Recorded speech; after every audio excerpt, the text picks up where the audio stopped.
This is the silence before death, a desolation measured not in miles, but in lethal degrees.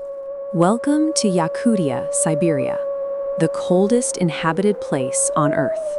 A land where the temperature doesn't just drop, it solidifies hope, freezing the very air you breathe.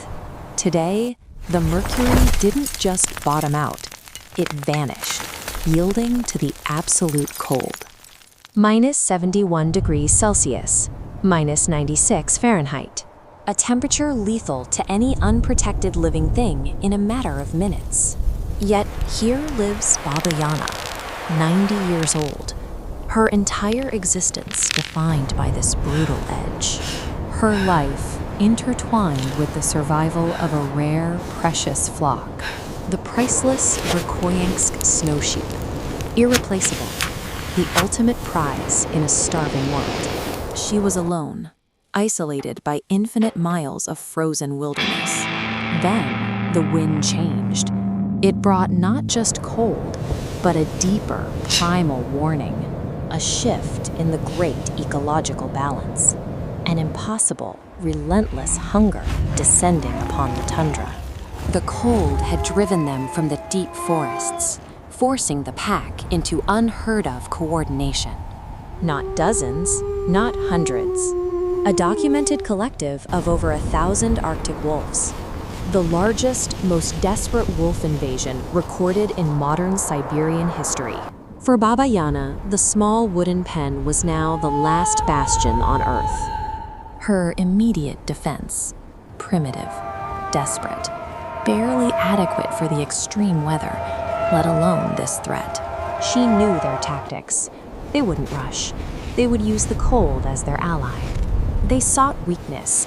They sought the moment her 90-year-old body succumbed to fatigue. She monitored the perimeter through a tiny, ice-covered window slot, breathlessly.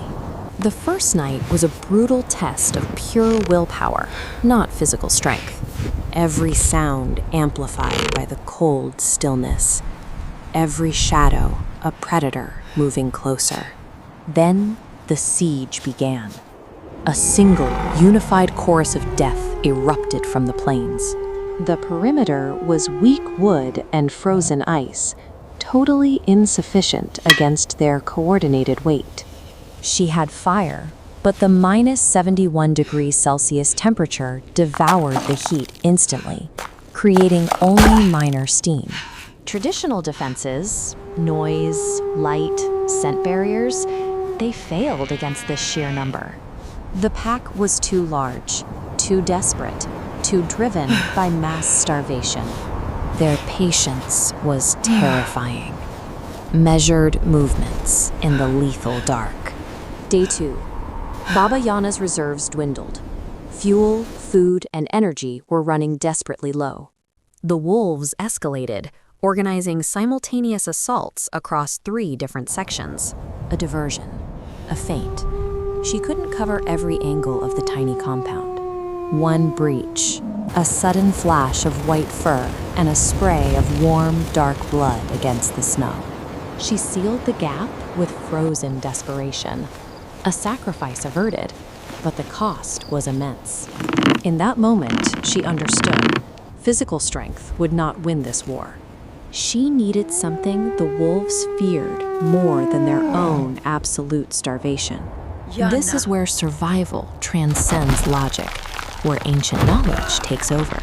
What could possibly scare 1,000 starving beasts at negative 71 degrees? Not fire, not iron, but sound.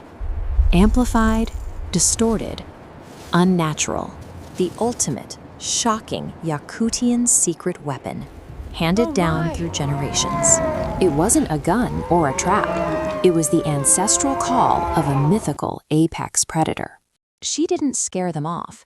She confused their collective hunting mind.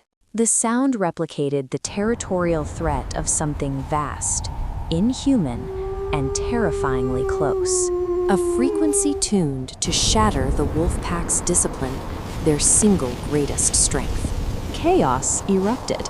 Not panic, but total, strategic, irreversible confusion. The largest pack in Siberian history fractured, its hunting structure collapsing instantly under the pressure. As dawn broke, piercing the icy tundra, the only sound left was the merciful whistling of the wind. The snow sheep were saved, and the chilling secret of Yakutia remains guarded by those who truly understand the cold.